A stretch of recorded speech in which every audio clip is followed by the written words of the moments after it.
नमस्कार, सूजस बुलेटिन में आपका स्वागत है। मैं हूं आपके साथ कृष्णा माहेश्वरी। सबसे पहले एक नज़र हेडलाइंस पर। दूसरी बार लोकसभा अध्यक्ष बने श्री ओम बिरला। प्रधानमंत्री और मुख्यमंत्री सहित अन्य गणमान्य लोगों ने दी बधाई और शुभकामनाएं। मुख्यमंत्री कल करेंगे सामाजिक सुरक्षा पेंशन योजना के तहत बढ़ी हुई राशि का लाभार्थियों के खातों में सीधा हस्तांतरण। झुंझुनू में आयोजित होगा मुख्य कार्यक्रम। मुख्यमंत्री ने किया लोकतंत्र सेनानियों का सम्मान। कहा, राजस्थान लोकतंत्र सेनानी सम्मान निधि अधिनियम लाएगी राज्य सरकार। कोटा बूंदी लोकसभा निर्वाचन क्षेत्र से लोकसभा सदस्य श्री ओम बिरला दूसरी बार लोकसभा अध्यक्ष चुने गए हैं। श्री बिरला के दोबारा लोकसभा अध्यक्ष चुने जाने पर सदन में प्रधानमंत्री श्री नरेंद्र मोदी सहित अन्य दलों के नेताओं ने उन्हें दी बधाई और शुभकामनाएं। वहीं श्री ओम बिरला ने उन्हें फिर से लोकसभा अध्यक्ष चुने जाने के लिए सभी का जताया आभार। उधर मुख्यमंत्री श्री भजनलाल शर्मा ने भी श्री बिरला को दी बधाई और शुभकामनाएं। उन्होंने कहा, कोटा बूंदी संसदीय क्षेत्र से माननीय सांसद श्री ओम बिरला जी को 18वीं लोकसभा में पुनः लोकसभा अध्यक्ष चुने जाने पर हार्दिक बधाई और शुभकामनाएं। मुझे पूर्ण विश्वास है कि आपके अनुभव, कर्मठता और लोकहित के प्रति समर्पण से सदन का गौरव उत्तरोत्तर बढ़ेगा और संसदीय मर्यादाओं का एक नूतन अध्याय रचा जाएगा, जिससे राजस्थान का मान बढ़ेगा व भारत के लोकतंत्र मूल्यों को मजबूती मिलेगी। राजस्थान परिवार की ओर से उज्जवल कार्यकाल हेतु मंगल कामनाएं।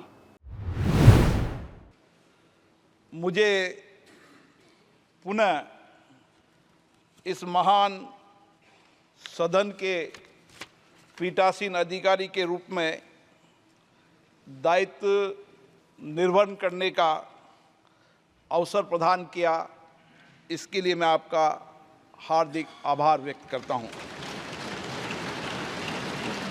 मैं माननीय प्रधानमंत्री जी और सभी दलों के नेताओं और माननीय संसद सदस्यों का, जिन्होंने मेरे प्रति विश्वास व्यक्त किया, उसके लिए भी मैं आपका आभारी हूं।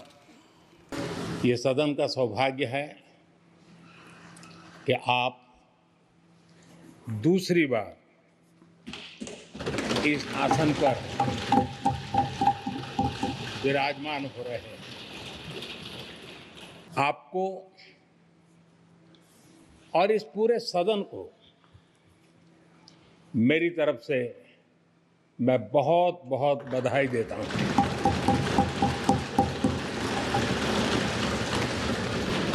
अमृत काल के इस महत्वपूर्ण कालखंड में दूसरी बार इस पद पर विराजमान होना बहुत बड़ा दायित्व आपको मिला है और आपका 5 वर्ष का अनुभव और आपके साथ हम लोगों का 5 साल का अनुभव, हम सबका विश्वास है कि आप आने वाले 5 साल हम सबका मार्गदर्शन भी करेंगे और देश की आशा अपेक्षाएं पूर्ण करने के लिए ये सदन अपना दायित्व निभाने में आपकी बहुत बड़ी भूमिका रहेगी।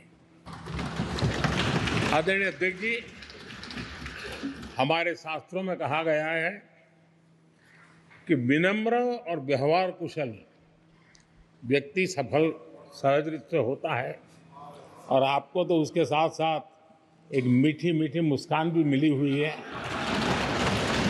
आपके चेहरे को ये मीठी मीठी मुस्कान पूरे सदन को भी प्रसन्न रखती है। मैं निश्चित रूप से बहुत बहुत बधाई और शुभकामनाएं देता हूं। ये गौरव की बात है राजस्थान के लिए कि दूसरी बार बिरला जी लोकसभा के अध्यक्ष बने। मुख्यमंत्री श्री भजनलाल शर्मा द्वारा कल सामाजिक सुरक्षा पेंशन योजना के तहत बढ़ी हुई राशि का एक साथ सीधा हस्तांतरण लाभार्थियों के खातों में किया जाएगा। झुंझुनू जिला मुख्यालय पर इस कार्यक्रम का आयोजन किया जाएगा। सभी जिला स्तर पर भी ये कार्यक्रम आयोजित किए जाएंगे, जिसकी तैयारियां जोरों पर हैं। भीलवाड़ा जिला कलेक्टर श्री नमित मेहता ने मंगलवार को वीसी के माध्यम से सभी उपखंड अधिकारियों, जिला और ब्लॉक स्तरीय अधिकारियों के साथ बैठक कर कार्यक्रम के सफल आयोजन के निर्देश दिए। बैठक में जिला कलेक्टर श्री मेहता ने बताया कि 27 जून को जिला स्तर, ब्लॉक स्तर व पंचायत स्तर पर ये कार्यक्रम आयोजित होंगे, जिससे लाभार्थियों को सामाजिक सुरक्षा पेंशन योजना के तहत बढ़ी हुई राशि एक साथ सीधे उनके खाते में हस्तांतरित की जाएगी। वहीं श्री गंगानगर जिला कलेक्टर श्री लोकबंधु ने भी मंगलवार को वीसी के माध्यम से बैठक कर सभी जिला और उपखंड स्तरीय अधिकारियों को इन कार्यक्रमों के सफलतापूर्वक संचालन के निर्देश दिए। मुख्यमंत्री श्री भजनलाल शर्मा ने कहा कि भारतीय लोकतंत्र के इतिहास में आपातकाल एक काली रात के रूप में जाना जाता है। 25 जून 1975 को तत्कालीन सरकार ने देश में आपातकाल लगाकर लोकतंत्र का दम घोंट दिया था। 21 माह तक चला ये आपातकाल भारतीय लोकतंत्र पर कभी न मिटने वाला धब्बा छोड़कर चला गया है। मुख्यमंत्री मंगलवार को मुख्यमंत्री निवास पर आयोजित मीसाबंदी लोकतंत्र सेनानी सम्मान समारोह को संबोधित कर रहे थे। और उस समय जिस तरह का देश में वातावरण था,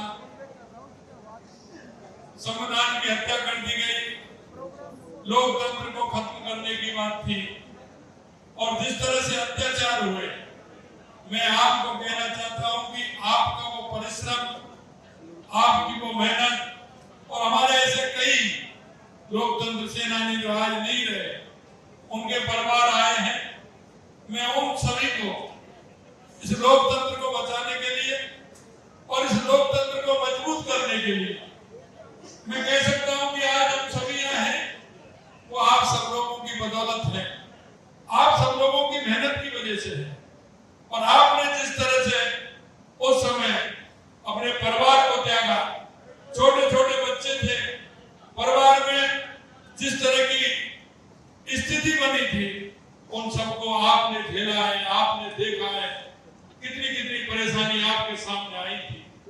मैं यही कहना चाहता हूं कि इस देश के लोकतंत्र को बचाने के लिए, देश को मजबूत बनाने के लिए और हमारे संविधान को मजबूत बनाने के लिए आपने उस समय जिस तरह से काम किया, आज उसी की बदौलत है कि हमारा देश आगे बढ़ रहा है और हमारा प्रजातंत्र मजबूत है। मुख्यमंत्री ने कहा कि लोकतंत्र और लोकतंत्र सेनानियों के प्रति संवेदनशील राज्य सरकार ने पूर्ववर्ती सरकार द्वारा बंद की गई राजस्थान लोकतंत्र सेनानी सम्मान निधि 2008 को बहाल कर दिया है। लोकतंत्र सेनानियों को अब 20,000 रुपये मासिक पेंशन और 4,000 रुपये की मासिक चिकित्सा सहायता उपलब्ध कराई जा रही है।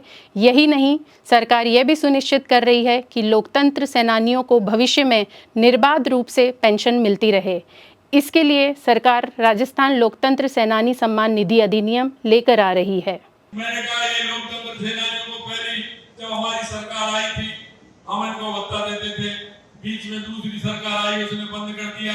हमारा कैबिनेट में पहला निर्णय था कि हम लोकतंत्र सेनानियों को दोबारा देते। अब मैं एक बात और कहना चाहता हूँ, अब की बार कोई ये बंद लगातार मिलने वाला है। अब की बार हम विधानसभा के अंदर भी ये विधेयक लाने वाले हैं, उससे किसी भी तरह की कोई परेशानी नहीं। आपने इस मां भारती के लिए, अपने देश के लिए, लोकतंत्र के लिए और इस प्रजातंत्र को मजबूत करने के लिए काम किया है। आप किसी अपराध में नहीं गए थे, किसी ऐसे काम में नहीं गए थे तो आप पर कोई उंगली उठा सके। आप देश के स्वाभिमान के लिए, देश के सम्मान के लिए, प्रजातंत्र की रक्षा के लिए आपने परिवार छोड़ करके आप 19 महीने, 20 महीने जेल में रहे। जलवायु परिवर्तन के कारण मानव स्वास्थ्य को होने वाले खतरों से बचाव के लिए प्रदेश में राष्ट्रीय रोग नियंत्रण केंद्र की राज्य शाखा और जयपुर में मेट्रोपॉलिटन सर्विलांस यूनिट की स्थापना की जाएगी। इससे प्रदेश में राष्ट्रीय स्तर की जांच सुविधाएं सुलभ होगी और जलवायु परिवर्तन के कारण होने वाली बीमारियों की surveillance, data analysis, feedback, outbreak और इन्वेस्टिगेशन क्षमता संवर्धन में मदद मिलेगी। चिकित्सा एवं स्वास्थ्य मंत्री श्री गजेंद्र सिंह खिमसर की अध्यक्षता में मंगलवार को स्वास्थ्य भवन में national program on climate change and human health पर गठित गवर्निंग बॉडी कमेटी की प्रथम बैठक हुई। इस बैठक में विस्तार से विचार विमर्श कर जरूरी निर्णय लिए गए।